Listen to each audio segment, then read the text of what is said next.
Und jetzt gucken wir uns alle Uhren an. Die teuersten G-Shocks, die G-Shock dieses Jahr rausgebracht hat. 4x MRG. Welches ist denn jetzt die coolste Uhr in dem 40-jährigen Jubiläumsjahr gewesen von G-Shock? Ist es die White Samurai? Ist es die gelbe Frogman? Oder ist es die Gassan? Oder ist es die blaue Frogman MRG? Das gucken wir uns jetzt alles mal genauer an. Die Tops, die Flops, welche besteht, welche nicht besteht, welche am teuersten ist sie auch wirklich ihren Preis wert und welches meine Favoriten sind.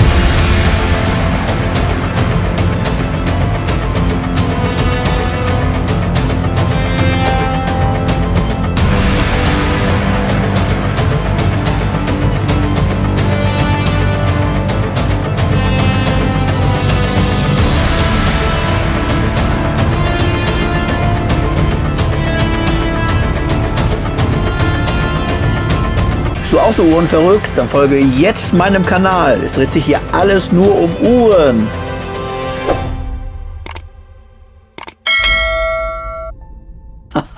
Hi, hier ist wieder Dave von Watch David. Heute dreht sich alles um die teuren MRG-Modelle aus dem 40-jährigen Jubiläumsjahr. Das ist ja letzte Woche zu Ende gegangen und jetzt gucken wir uns nochmal alle Uhren an. Die teuersten G-Shocks, die G-Shock dieses Jahr rausgebracht hat. Einen Ausreißer gibt es ja noch. Das ist die KI erstellte G-Shock. Die ist jetzt aktuell noch nicht versteigert. Gucken wir mal, wo da die Reise hingeht. Da habe ich auch ein eigenes Video zu gedreht. Link unten in der Beschreibung. Man munkelt, man schätzt, man hofft irgendwas um die 140.000 Euro. Letztes Jahr startete ja das 40-jährige G-Shock Jubiläum. Und zwar mit dieser Uhr. Die Gassan, wie sie sich nennt. MRG Gassan. Die Familie Gassan sind Schwertschmiedekünstler, beziehungsweise machen für die Samurais die Schwerter. Und ja, also man sieht es hier schön auf der Lünette. Das ist alles per Hand rein gemacht, klöppelt, wie auch immer man das nennt. Und das Coole hier bei dieser Gravur ist, ich hatte das schon bei dem ausführlichen Video zu der Uhr, das ist so weich hier, ne? Also man denkt ja, das ist irgendwie scharfkantig oder so. Das ist, also es ist weich. Stefan, du weißt, was ich meine, ne? Ja, also das ist, das hat was. Und auch hier, das ist so ein, die Farbe hier, das ist so ein grau-blau, so ein ganz dreckiges Blau hier auf der Lünette. Und ja, das ist halt einfach eine mega Hammerknaller Uhr. Hier die 40 Jahre Plate. Das ist schon, ja, das hat halt schon was, ne? Schön hier MRG drauf, Mr. G. Ja, das Schöne bei dieser MRG, finde ich, ist, dass sie sehr dezent daherkommt, denn die Goldtöne sind wirklich sehr, sehr dezent. Und es sind keine weiteren knalligen Farben da drin. Und das finde ich richtig, richtig geil. Ja, alles aus Titan. Extrem leicht die Uhr. Hat auch eine verschraubte Krone tatsächlich. Zack, kann ich rausstellen. Kann ich rausdrehen. Die Uhr kam mit einer Auflage von 500 Stück auf den Markt. Und zwar Ende November, Anfang Dezember. Wie gesagt, das ausführliche Review ist bereits bei mir hier bei YouTube und im Blog, habe ich ausführlich darüber berichtet. Ja, der Preis 7.500 Euro kostete dieses geile Schnittchen. Und was die Wertsteigerung angeht, beziehungsweise ob es überhaupt eine gibt oder ob man die jetzt hinterhergeschmissen bekommt, das gucken wir uns später nochmal an. Die Gassan am Arm ist halt auch was ganz Besonderes. Weil, wie gesagt, dieses Titan, das fühlt sich weich an. Also, ihr müsst es an den Arm machen, damit das mal selber merkt. Man kann das gar nicht beschreiben. Das ist eine ganz, ganz tolle Uhr. Also, das, ja, 500 Stück, wie gesagt, Und ja, es ist wirklich eine einmalige Uhr. Also mir fehlen ja immer wieder die Worte, wenn ich sie in der Hand habe. Ganz, ganz cooles Ding. Dann kam im Laufe des Jahres die allererste MRG Frogman auf den Markt zum 40-jährigen Jubiläum als limitierte Auflage. Man weiß allerdings nicht, wie hoch diese limitierte Auflage ist. Und das ist typisch für G-Shock, dass sie die Zahlen nicht bekannt geben. Hier, guck mal hier mit der Rückseite, dieses Hologramm da. Das ist auch eine mega hammerstarke Uhr, wie ich finde. Und ja, es ist jetzt, wenn wir jetzt die vergleichen mit der Gassa, wenn wir jetzt mal hier die Größen uns angucken. Seht das? Ja. Die Frogman ist ja ein bisschen asymmetrisch, wie ihr hier seht. Und zwar ist das ja wirklich eine echte Taucheruhr, die von Berufstauchern auch genutzt wird. Und mit dieser Uhr kann man richtig viele Sachen machen. Guckt euch das eigenständige Review dazu an, bitte. Die jetzt auch mal am Handgelenk. Leute, was soll ich euch sagen? Das ist ein Riesenbiest, ne? Wie ihr ja gesehen habt. Aber die trägt sich so angenehm. Das ist so krass, auch hier mit dem asymmetrischen Gehäuse. Da drückt nichts, weil hier unten guckt das Gehäuse halt weiter raus. Das ist wirklich hammerstark. Und das Armband, das ist wirklich, also, das ist wirklich der Mega-Knaller. Ich habe noch nie so ein weiches Armband erlebt. Ihr guckt, also ja, ihr könnt nur gucken. Also das ist halt ganz, ganz weich. Das ist ganz weich halt. Also ganz weich. Also so ein bisschen nicht klebrig. Also ist der falsche Ausdruck. Ist einfach nur mega Knaller, muss man wirklich sagen. Bei der Uhr gab es nur dieses Band dazu. Also so wird sie ausgeliefert. Ja, ist schon ein Biest. Aber wie gesagt, ihr müsst sie mal in den Arm machen. Die trägt sich so angenehm, das hätte ich nie für möglich gehalten, Leute. 5.000 € reden wir hier bei dieser Uhr. Limitiert, wir wissen nicht wie viel. Tauchen immer mal welche auf. Und letztens gab es ein Angebot, Leute, boah, da habe ich echt gedacht, das kann nicht wahr sein. Das habe ich gesehen am Nachmittag, 3.500 €. Und er hat gesagt, ah nee, muss mal eben kurz noch Hochkaffee trinken und so. Und ja, und kommt zurück. Was war? War natürlich weg. Für 3.500 €, 1.500 € günstiger. Das war natürlich ein Brett beim Juwelier X. Ich habe keine Ahnung mehr, wie der hieß. Ja, sowas kann einem natürlich auch passieren. Dann hat man einen richtigen Schnapper gemacht. Wobei richtigen Schnapper, es sind halt immer noch 3.500 €, ne? Klar, aber regulär 5.000. Schöne Uhr. Gefällt mir sehr gut. Dann kam ein paar Wochen später, ich kann das gar nicht mehr genau sagen, ich glaube im Sommer, gab es dann die nächste MRG Frogman. Und zwar eine Hommage an eine der allerersten. Guckt mal hier. Mit Gelb, schwarz-gelb. Auflage 700 Stück. Und hier die Rückseite, so gelb-gold mit dem Frosch. Guck mal. Hammeruhr, ne? Finde ich auch mega mit dieser Farbe. Wobei sie mir, also mir persönlich halt ein bisschen zu knallig daherkommt. Ja, aber das ist meine persönliche Meinung. Und auch hier wieder, ne? Das ist so weich, ist so weich. Also, ja, ich habe hier eine MTG. Und das ist halt dagegen echt steif, ne? Also das ist einfach hart und steif dagegen. Ja.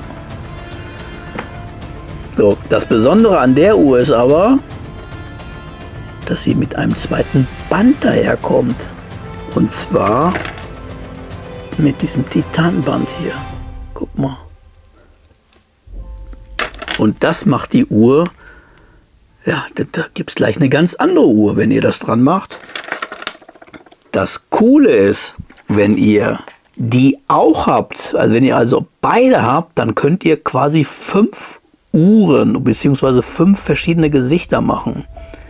Warum nicht 6? Das sage ich euch jetzt. Und zwar kann man das schwarze Band ja hier an die gelbe machen.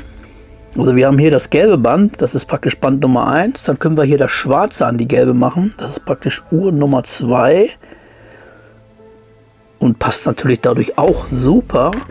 Und dann haben wir das Titanband, was hier dran kommt. Das ist dann quasi Uhren Outfit, Uhren Aussehen Nummer 3. Dann haben wir ja die Uhr mit dem klassischen schwarzen Band. Das ist die Nummer 4 und das ist die Nummer 5. Man könnte jetzt natürlich an die hier noch das Gelbe machen. Ich persönlich finde aber, das passt nicht. Das habe ich schon mal ausprobiert. Das passt leider nicht zusammen. Weil ihr kommt so ganz schwierig an diese Bänder. Die gibt es so nicht mal eben im Einzelhandel. Das ist eben das, was bei G-Shock immer ein Problem ist. Gerade auch bei den limitierten. Da will man natürlich nicht, dass die Bänder dann überall an jeder Ecke zu kaufen sind. Ne? Aber das finde ich halt ziemlich geil, dass man das dann so machen kann. Knöpfe hier. Dafür gibt es so einen Eisenpin. Den habe ich jetzt gerade nicht da. Aber man kann hier oben, ich zeige das jetzt hier nochmal aus dem anderen Video, drückt man einfach hier rein. Und dann kann ich das Band hier rausnehmen.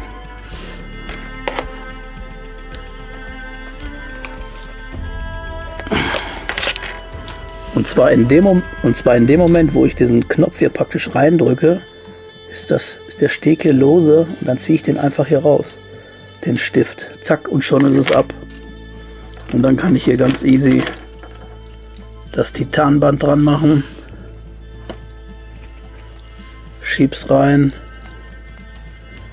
Zack, fertig. Und das war's tatsächlich. Ne? Das Ding sitzt bombenfest. Und schon habe ich hier das Titanband dran. Aber guck mal, ihr seht schon, die sieht halt völlig anders aus. Es ist eine ganz andere Optik, ja. Das ist eine ganz andere Uhr. Und das ist natürlich mit der gelben genauso. Die sieht dann auch völlig anders aus. Hier, guck mal. Schön am Stahl.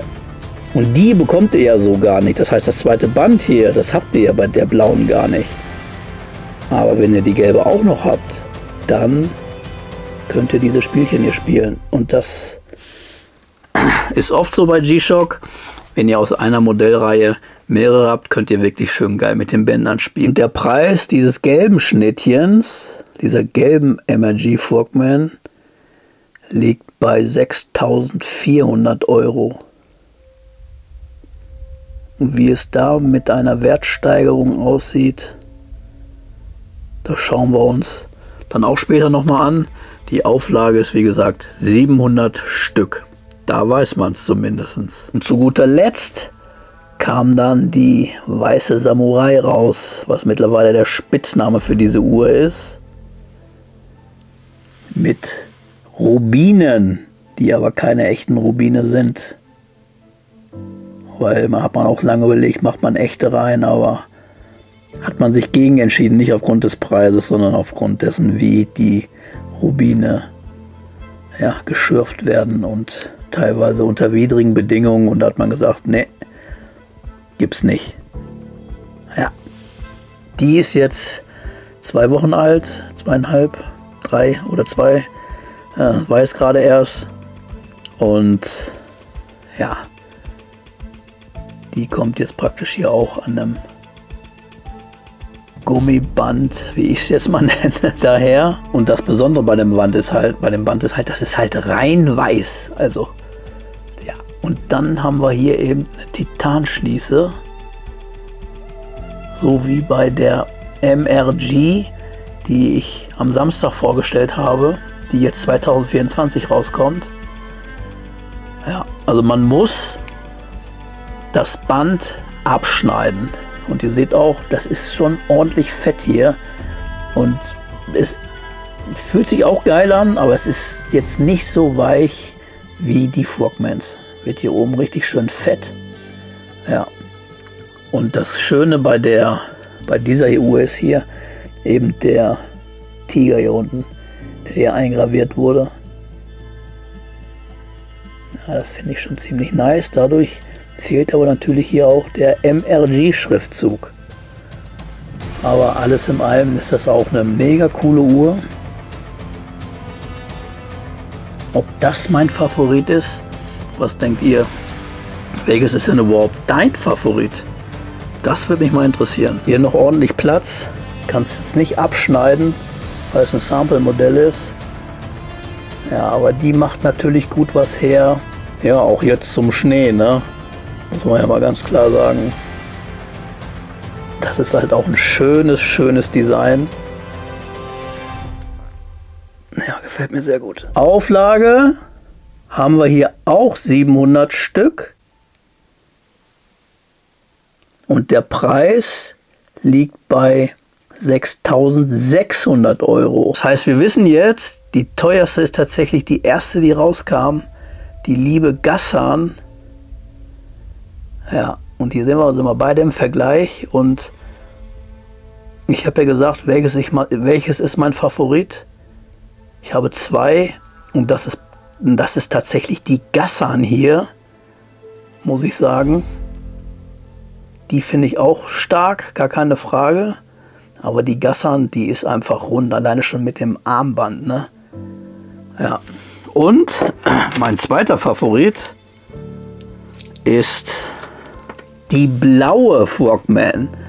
Im Gegensatz zu der knallgelben. Die blaue, die macht mich richtig an. Also, die trage ich auch wirklich sehr gerne. Es ist eine mega tolle Uhr, weil sie sich einfach total klasse trägt mit diesem Armband. Und ja, das Coole ist eben, wie gesagt, wenn man die gelbe jetzt noch hätte, dann hätte man noch schön dieses Titanband dazu. Dadurch wirkt sie natürlich auch super. Habe ich jetzt so aber nicht länger tragen können, aber ihr könnt schon sehen, macht gut was her, finde ich. Das wäre bei mir tatsächlich der Platz 2. Bleiben die beiden übrig. Und da ist es tatsächlich die weiße Samurai, die bei mir auf Platz 3 landet.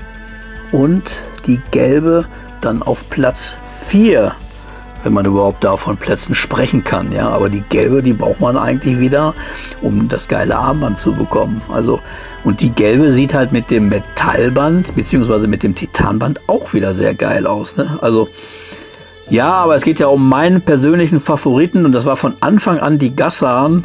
Und die hat mich von Anfang an geflasht. Die fand ich von Anfang an richtig geil. Und wie gesagt, das Irre ist einfach dieses Armband. Und wenn ihr eine Möglichkeit habt, nehmt die mal in der Hand und dann fasst hier mal drüber.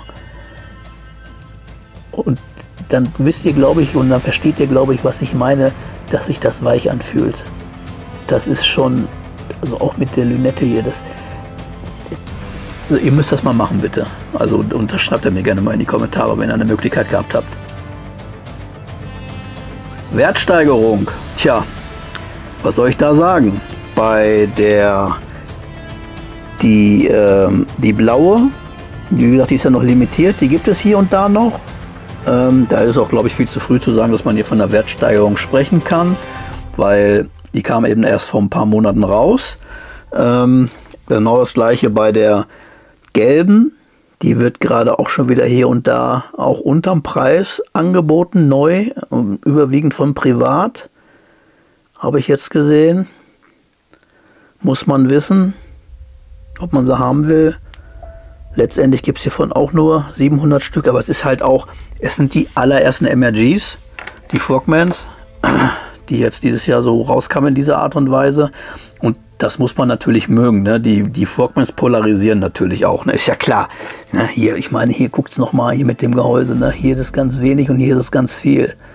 So, und das ist eben dem geschuldet, dass sie die eben super am Handgelenk tragen können, ne? Das ist einfach so. Und aber dadurch sieht sie natürlich auch erstmal auf den ersten Blick, wo du denkst, hä, was ist das denn, ja? Genau, und das ist ja praktisch das schöne, typische MRG-Design für die teuren Modelle. Es ist ja jetzt nicht so, dass wir das erste Jahr jetzt hier eine MRG haben für 7.500. Ganz im Gegenteil, da gab es eben auch schon welche in den vergangenen Jahren. Aber das ist eben so das typische Design. Ja, und die ist für mich hier, wie gesagt, der absolute Favorit. Und bei der ist es schon schwierig, eine zu bekommen. Das ist jetzt gut ein Jahr her. Es gibt einen Japaner, der verkauft sie für 9.800 bei Chrono24 plus Zoll und Mehrwertsteuer, also 19%. Man sagt immer so mit Versand und allen Furz und Feuerstein 25% nochmal on top. Das heißt, wir reden da irgendwo zwischen 12.000 und 13.000 Euro. 7.500 hat die mal gekostet, die Uhr. Also das ist schon ganz ordentlich. Aber man sieht eben auch, es gibt hier und da ein paar gebrauchte. Die würde ich als Sammler natürlich nicht empfehlen. Es sei denn, ihr wollt sie wirklich tragen. Ja, Herrgott, dann könnt ihr euch auch eine gebrauchte nehmen. Aber eine gebrauchte habe ich noch nie unter 7.500 gesehen. Also es ist schon sehr schwierig, überhaupt an eine zu bekommen. Weil es werden auch nicht viele angeboten. Denn die G-Shock-Fans, die eine haben von diesem guten Stück, die geben die in der Regel auch nicht mehr her. Es sei denn, die kommen vielleicht gerade in Not und brauchen das Geld oder so. Dann hat man vielleicht mal Glück. Aber das ist wirklich sehr, sehr schwer da dran zu kommen. Das muss ich sagen. Genau, bei der gelben, wie gesagt, die hatten wir schon. Und dann haben wir noch die White Samurai, die weiße Samurai. Ja, die ist halt noch zu frisch und zu jung. Die war bei G-Shock recht fix ausverkauft. Es gibt jetzt ein Juwelier oder zwei, habe ich gestern gesehen. Da wird sie gerade wieder verkauft zum normalen Preis, 6.600 Euro. Also wer kann und will und die geil findet, und das Abschneiden hier einem nicht abschreckt, der sollte auf jeden Fall zuschlagen. Die könnte ich mir auch gut vorstellen, dass die auch relativ schnell, ja, schwierig zu bekommen sein wird. Aber da kann man jetzt halt noch nicht zu sagen, ist halt leider noch ein bisschen zu früh, ne? Ja. Aber schöne Uhr, ne? Ja, und hat eben auch die 40er Plate, ne? Haben sie ja beide hier drin. Und man sieht auch vom Gehäuse, das Gehäusedesign bzw. die Gehäuseart, das Grundgehäuse in diesem hellen Silbergrau, das ist schon irgendwie ähnlich, ne? Und ich könnte mir auch die hier geil mit dem Band vorstellen, ne? Das habe ich jetzt noch nicht ausprobiert. Ich fummel jetzt hier auch nicht rum, weil die kann man nicht so einfach wechseln. Aber die weiße mit dem Gassan-Band, das könnte auch ziemlich geil aussehen. Ja, aber das ist eben die weiße Samurai und deswegen passt das Band natürlich auch am besten, wie ich finde. Hatte ich die eigentlich schon am Arm? Ich glaube, ne? Hier nochmal am Arm. Ah, sieht geil aus, ne? So, hier die gelbe am Arm. Boah, bam. Ja, das ist natürlich ein Knallbiest, ne? Das ist eine richtige Knalltüte, richtiges Knallbonbon. Ja, wie gesagt, mein Fall ist das nicht so sehr. Aber es ist eben auch eine Hommageuhr an eine damalige Frogman. Und deswegen hat man diese Farben gewählt. Ja. Aber wie gesagt, auch hier, trotz dieser riesen Größe tragen die sich so angenehm. Also die kann man auch so ein Business Dress tragen, das sage ich euch. Ihr müsst natürlich gucken, dass er das Hemd noch darüber kriegt, ne? Weil sie ist natürlich auch ein bisschen höher, ne? Klar, aber ist halt eine G-Shock, Leute. Hier noch ein paar Quick-Infos. Und zwar denkt dran, es gibt noch was zu gewinnen. Hier diese G-Shock bis zum 20. Dezember. Und diese Taschenrechner Casio. Und 3 Gutscheine in meinem Shop. 150, 150. Ist alles in dem Video. Mir reicht's. Mein Welcome Back Corona Video. Und wir sehen uns live am 20. um 19 Uhr. Ich freue mich auf euch. Und dann machen wir schön lecker Gewinnspielziehung. Und Montag kamen ja die beiden Schätzchen raus. Die war sofort verkauft. Boah, keine Ahnung, 10 Minuten, Viertelstunde. Von der schwarzen sind aktuell noch welche da. Es sind die Carbon-Uhren. Hier nochmal der Hinweis. Von der hier mache ich dann in Kürze auch eine Review. Ich denke, es wird nächste Woche Montag oder Mittwoch. Schon cool, was die G-Shock da dieses Jahr rausgehauen hat, oder? 4 MRGs für 25.500 Euro. Das ist doch mal eine Ansage. Und lass es noch mal ein paar Jahre uns abwarten. Dann sind das irgendwie wahrscheinlich 35.000, 40.000 Euro an Wert dieser Uhren. Schön, dass du auf jeden Fall eingeschaltet hast. Ich freue mich, dass du da gewesen bist. Und wir sehen uns im nächsten Video. Und ich bin gespannt, welche MRG dein Favorit ist von diesen 4. Das interessiert mich wirklich sehr. Also hau rein, ich wünsche was, wir sehen uns, ne? Bis dann, mach gut, ciao.